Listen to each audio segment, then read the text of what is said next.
Alright, so here we go. We've already cut blah blah blah. I'm doing this for the sake of the video. We folded it long ways, then we folded it again, then we cut out this. Now, we start with our field properties, which is right here.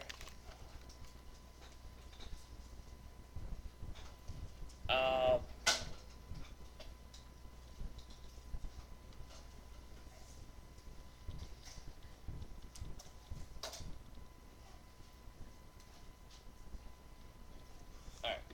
So, now, with associative properties, there's addition and multiplication properties. And if you think about when we associate, it's who we kind of group up with. So this is what the association property is. If you have A times B, or A plus B in parentheses plus C, this is equal to A plus B plus C.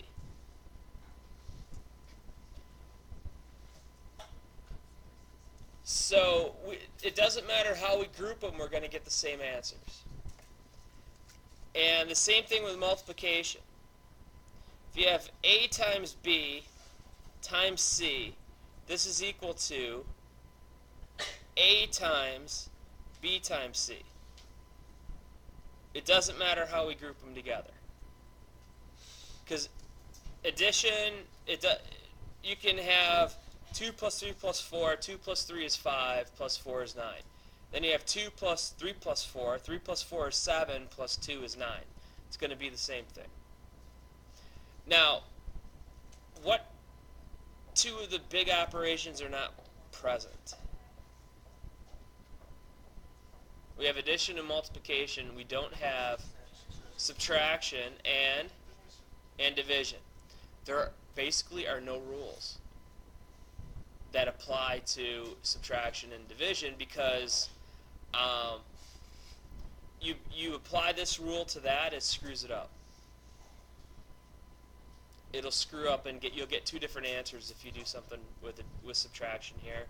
Same thing with division here. It doesn't work the same with those. So we'll spend another time kind of switching everything from, and this is the nice thing, subtraction is just addition, and division is just multiplication. So we transform those operations into operations where we actually can apply the properties. So a big thing about algebra is to not look at division and subtraction, but to look at them as alternate forms of addition and multiplication. So these are the addition and multiplication rules for associative property. The commutative property, if you commute, let's say you commute to school, that means you get a ride to school. That's all it does, is it means you go from one place to another. And so if we're talking about movement, and we're talking about addition here, and multiplication,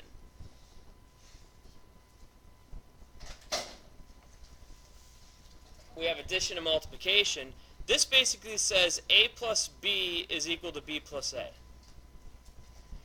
The commutative property says, alright, if you switch them, 2 plus 3 is equal to 3 plus 4. Now you're saying to yourself, duh, yeah, of course it is. However, when you get to algebra, sometimes it's a whole lot easier to deal with 4 plus 3 instead of 3 plus 4. And this is the idea that you have a polynomial.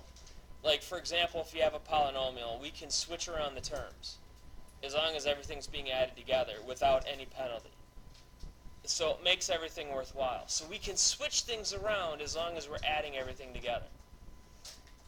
And even if we're subtracting, we can switch things around. And I'll show you those in a little bit. Multiplication, A times B is equal to B times A.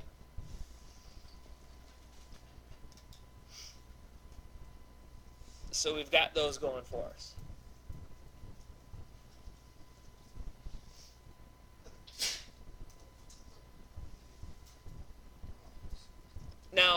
one thing that you can think of when we talk about these is field properties.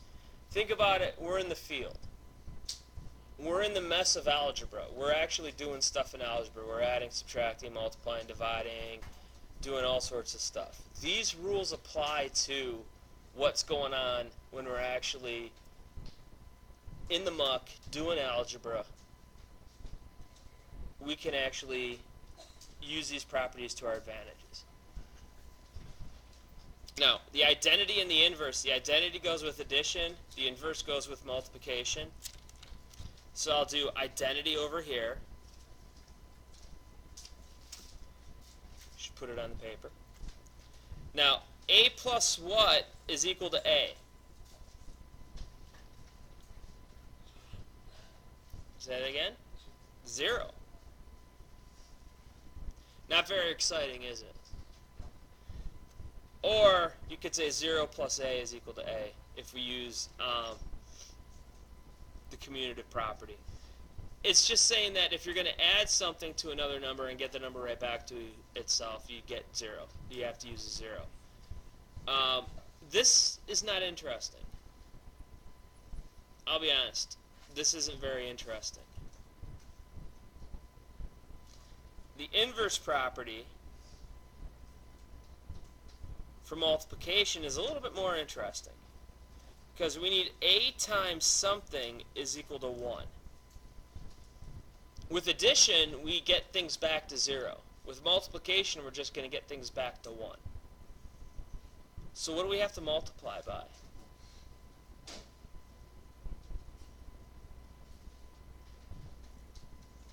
One over a. Well, what's 1 over a? Give you a hint, starts with an R. Yeah.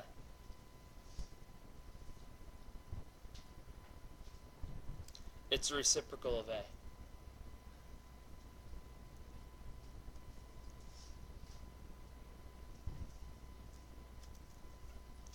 Now, at the bottom here, I'm going to put down, even though I'm taking up almost no space, this is probably the most important one. Students, excuse this interruption at this time. I need all senior students participating in the honors convocation tomorrow to head to the PAC at this time. Enter it through C Hall. Once again, all seniors that are participating in the honors convocation tomorrow, please come to the PAC at this time. Thank you. Actually, I can put it over here. I'll put it over here. And I'll make this whole thing. The identity for multiplication. A times 1 is equal to a. And I'd white that out. This right here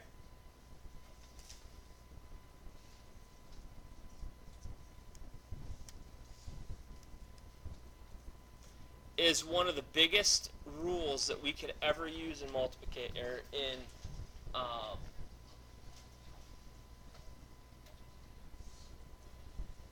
mathematics.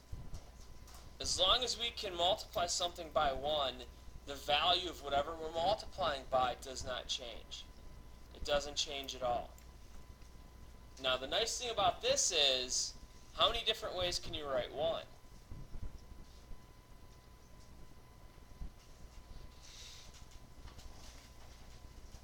You can write 1 an infinite number of ways. Because 1 is just a over a, or b over b, or c over c, x over x. So whenever you want to transform anything, whenever you want to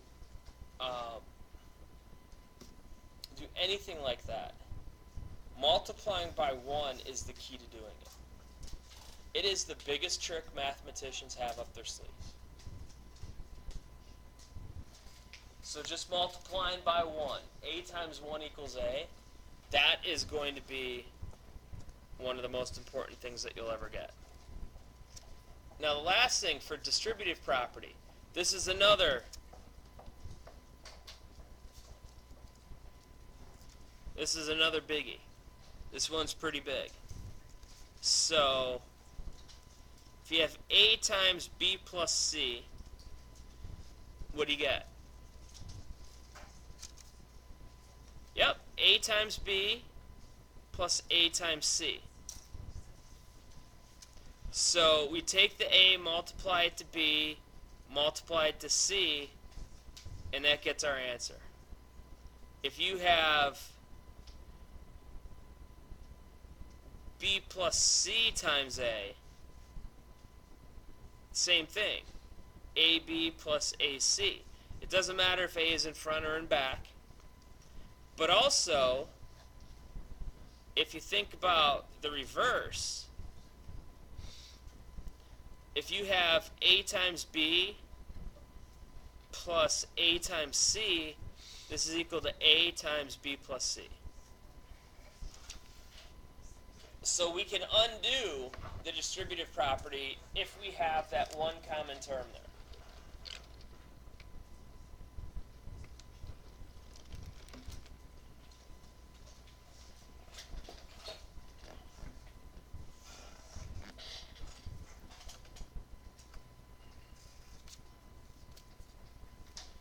Alright, so I'll let you deal with those for a second.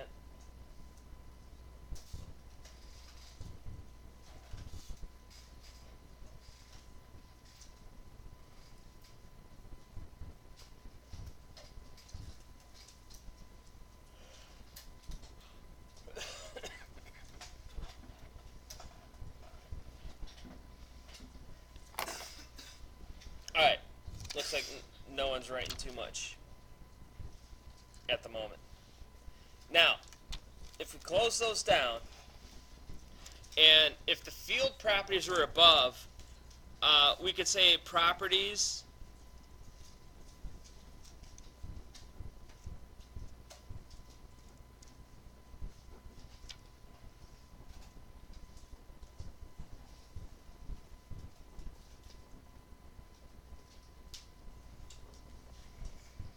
properties of equality are going to be the next group.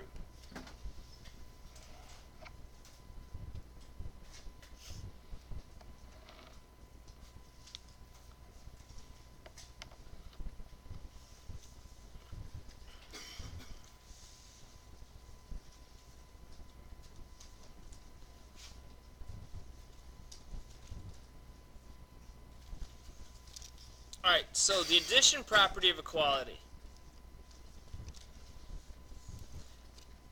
says that if you have A plus B, or A is equal to B, and you have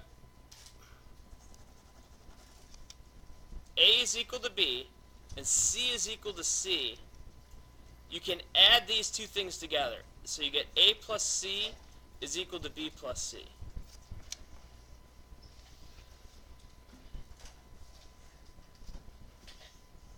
And if you wanted to, you could say A plus, or if A is equal to B, and C is equal to C, if we subtract them, you get A minus C is equal to B minus C. So as long as we subtract that from both sides. This is what allows us to add and subtract to both sides.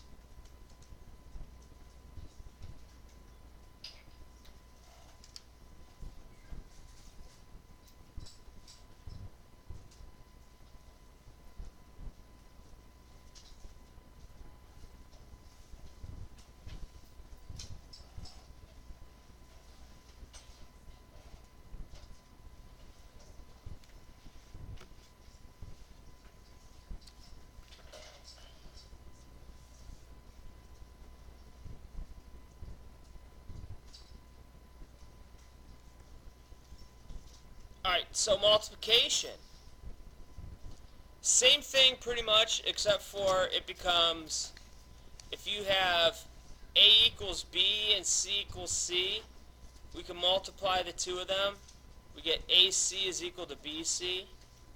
And you can do the same thing if you have A equals B and C equals C, and you want to divide them. You get A over C is equal to B over C. So again, this allows us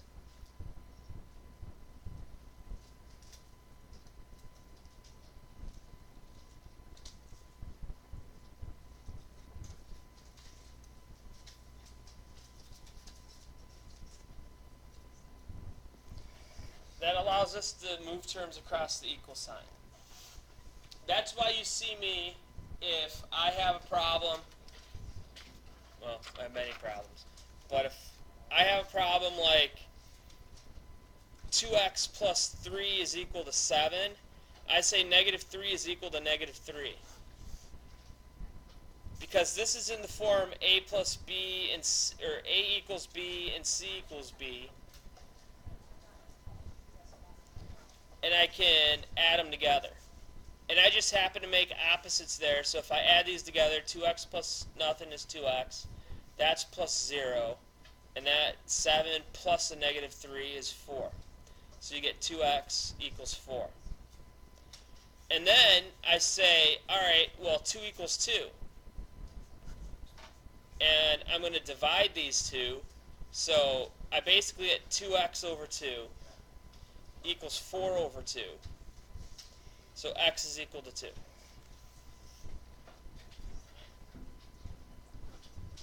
Now, a lot of times you just learn that, alright, there's a positive 3, so I'm going to subtract 3 from both sides. And the way that you learn it is, a lot of times you ignore the equal sign and you just use the shortcut and say negative 3 from one side, negative 3 from another side. One of the big mistakes that I ever see in any student doing algebra is that negative 3 ends up on the same side of the equal sign. So you're going to subtract 3 from the left-hand side and then subtract another 3 from the left-hand side. Not sure why it happens. Actually, I am sure why it happens. It's because you don't apply the actual property, you try to apply the shortcut. And you don't understand what the shortcut actually is trying to accomplish. If you understand what the shortcut's trying to accomplish, you're going to be able to take care of what you need to take care of. That's why, like I said, that's why you always see me put negative 3 equals negative 3. This is actually what the math is. If you just had 2x plus 3 is equal to 7, say negative 3 like that, this is not mathematically sound. This is not a property. This is not what we're supposed to be doing. Math is a system of logic. It's a system of properties. It's a system of rules. We need to work within that system of rules. When you guys get better at this stuff, as in become, I don't know, college students and things like that, then you can start doing a little bit of the shorthand. But I would recommend, in order for your math skills to really become stronger, is to double down on the properties and the rules. Understand the rules, understand the properties. Everything else is going to be easier because then you can build the shortcuts. If you only know things by the shortcut, and then the shortcut isn't exactly what the shortcut you know is, or the problem isn't exactly what you know the shortcut is the thing to solve with, then, you're kind of in trouble at that point. So understand the rules, understand the properties that go with it to start with.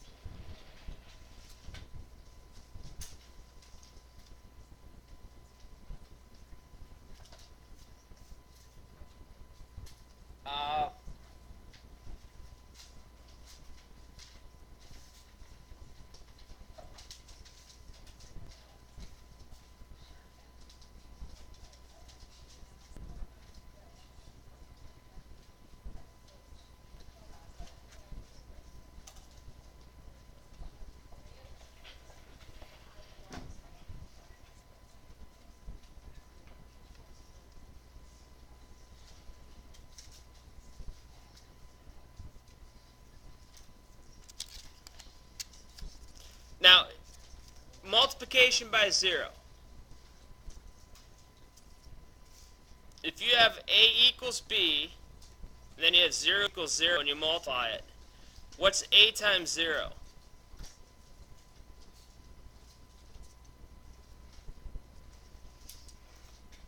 So you end up with 0 equals 0. So multiplying by 0, you don't really want.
the symmetric properties. We'll deal with symmetric properties first. So the symmetric properties basically say if A equals B, X, that's not how we write things. The way that we write things is the variable is equal to the number as our final answer.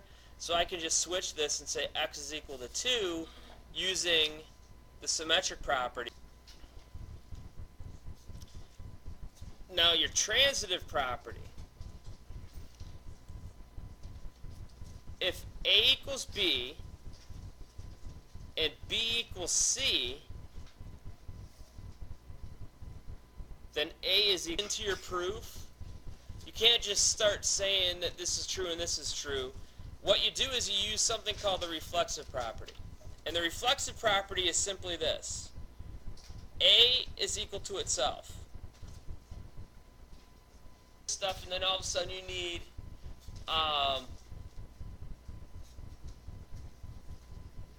x equal 4, and you need that in there, and it's given. You just put x equals 4, and or measure of angle A is equal to the measure of angle A, because if it's not, which is our addition property of equality, you get x is equal to -2.